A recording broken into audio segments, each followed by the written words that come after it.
Here's how to increase download speed in Google Chrome. Go to Chrome's address bar, type chrome://flags, and press Enter. Search for parallel downloading and enable it. Click Relaunch at the bottom right to apply the change. This allows Chrome to download files using multiple connections simultaneously. Next, change your DNS to a faster provider. Press Windows R, type ncpa.cpl, and press Enter.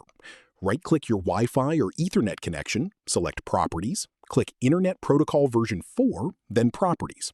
Select Use the following DNS server addresses and enter 1.1.1.1 as the preferred and 1.0.0.1 as the alternate. Click OK. Go to Chrome's three dots menu, hover over Extensions, and click Manage Extensions.